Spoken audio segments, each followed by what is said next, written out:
Bismillahirrahmanirrahim.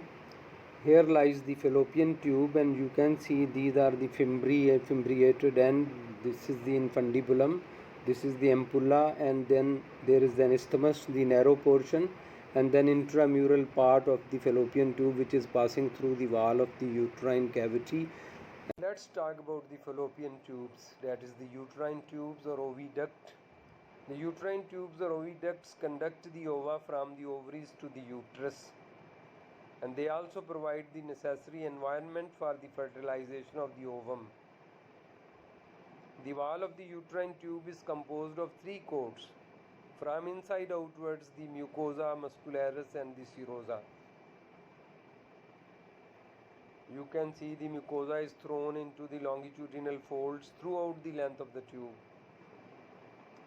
In the ampullary part of the tube, the folds branch in a complex manner to divide the lumen into a labyrinth of spaces. This is the ampullary part. The mucosa consists of the epithelium and the lamina propria. All of you know the epithelium is of simple columnar variety. Some of the epithelial cells bear cilia at their free luminal surface. The cilia beat towards the uterus and are believed to play an important role in the transportation of ovum through the fallopian tube to the cavity of the uterus. So mucosa is lined by the simple columnar epithelium, then is the lamina propria, which is the loose areolar connective tissue, and mucosa is characterized by the longitudinal folds. As regards the muscular layer, there are two layers, inner circular and outer longitudinal layer of the smooth muscle. The outermost covering is the serosa, and this is actually the visceral layer of peritoneum and consists of loose connective tissue, which is having the simple squamous epithelium, which is called mesothelium. So you can see that in the oviduct there are two types of epithelial cells. There are non-ciliated PEG cells. They have got no cilia. These are the secretory cells. They have got the secretory granules in the cytoplasm. They are nutritive and protective for the oocyte. Then we have got the ciliated cells. Cilia beat towards the uterus. You can see these cilia. So it is the peristaltic contraction plus ciliary activity and fluid which moves the oocyte and the zygote towards the uterus. This is the diagram which here you can see the transverse section of the uterine tube. This is the serosa, this is the circular layer of the muscles, the longitudinal layer of the smooth muscles, the lamina propria, and this is the lumen of the uterine tube, and you can see these columnar cells. And these columnar cells are of two types. There are ciliated and there are non-ciliated cells. The non-ciliated cells are called the PEG cells, which are nutritive, and they gives nourishment to the oocyte. So this is the simple columnar epithelium which lines the uterine tube. And mucosa, I have told you, mucosa is having these folds which are longitudinal folds. So this is the cross section through the uterine tube. أعوذ بالله من الشيطان الرجيم بسم الله الرحمن الرحيم. Let's start with the histology of the uterus. The walls of the uterus are three, that is endometrium, myometrium and serosa or the adventitia.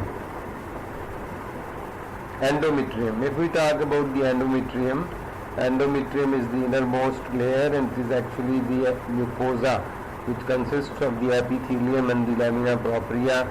Epithelium of the uterus consists of the simple columnar epithelium, and there are ciliated cells and there are secretory cells. And if we talk about the lamina propria, it is composed of loose connective tissue which is rich in fibroblasts. There are reticular fibers and there are uterine glands which are simple tubular. The epithelium dips down, invaginates into the lamina propria to give rise to these simple tubular. Some of these glands are simple tubular branched. The microscopic structure of the endometrium changes during the menstrual cycle. So we will try to study the endometrium and its structure according to the changes in the menstruation. If we talk about the endometrium it is composed of two layers, or there are two zones, the zona functionalis and the zona basalis. The zona functionalis is the thick superficial surface epithelium and the lamina propria, and also the glands which are lying in the lamina propria. This is very rich in the capillary network. There are coiled arteries present, and this is the zona functionalis, is the portion which is sloughed at the time of the menstruation, which is sloughed off at the time of the menstruation. If we talk about the zona basalis, this is deep, narrow. This portion just below this dotted line is the zona basalis, and this consists of the deep, narrow lamina propria and the glands. There are straight arteries in it. It regenerates the functionalis layer after each menstrual cycle. Myometrium is the muscle of the uterus, that is the muscularis. Thickest layer of the uterus. It is composed of three layers of smooth muscles. There are inner longitudinal, there are middle circular, and there are outer longitudinal muscles. The size and number of the muscle cells are related to the estrogen levels. In the pregnancy, the hyperplasia and hypertrophy occurs. I have told you in first year MBBS that the longest muscle, the smooth muscle, is of the pregnant uterus. That is, it can attain a length of 500 microns, which is usually 10 to 100 microns in length. But in the case of the pregnant uterus, the hypertrophy and the hyperplasia of the smooth muscles takes place, and it will attain a length of 500 microns. Under the stimulus of estrogen and progesterone, endometrium undergoes cyclic structural modifications, and these modifications are: there is a proliferative phase, there is a secretory phase, there is a menstrual phase, and there is again proliferative. This menstrual cycle is of 28 days, and it starts from the puberty up till the menopause, that is about 45 to 50 years of age. All the females, they have got this cyclical change every month, which belongs to the females only, and this menstrual cycle, its duration is 28 days.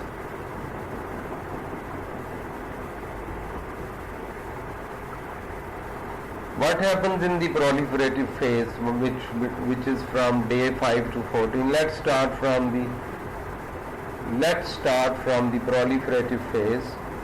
The proliferative phase, it starts from the 5th day of the menstruation, and it then extends up till the 14th day. After the menstrual phase, the proliferative phase coincides with the ovarian follicle development, that is under the influence of estrogen. There is regeneration of the endometrium up till the day 14. The fully restored surface epithelium, the lamina propria, and the coiled arteries. The uterine glands, the simple columnar epithelium, and the straight tubules.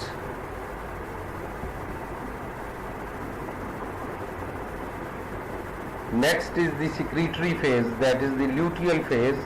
It extends from the 15th day of the menstruation up till the 28th day, and it begins after the ovulation. Ovulation, you know, it occurs at the 14th day, that is the middle of the menstrual cycle, and it depends on the corpus luteum secretions. If the pregnancy occurs, the corpus luteum, it remains as the corpus luteum gravidarum. Otherwise, the corpus luteum develops for the next 9 to 10 days, and the progesterone is the hormone which is secreted by the corpus luteum. And what happens in this secretory phase? The uterine glands become coiled and branched, and they become big and large. There is accumulation of glycogen.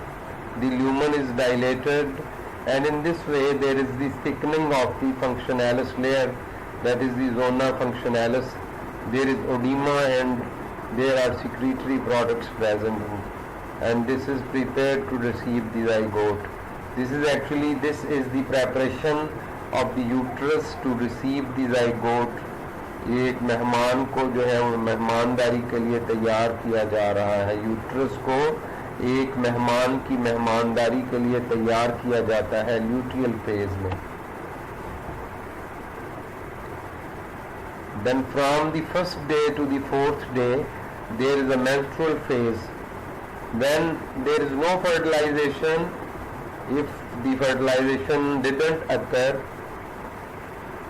corpus luteum degenerates and there is drop in the progesterone and estrogen levels, and the coiled arteries constrict, and because of the constriction of these arteries there is ischemia and necrosis of the functional layer, and later on there is rupture of the arteries and there will be hemorrhage and bleeding starts, and this is because of the shedding of the functional layer of the endometrium. The basal layer remains viable for restoration of the functional layer later on.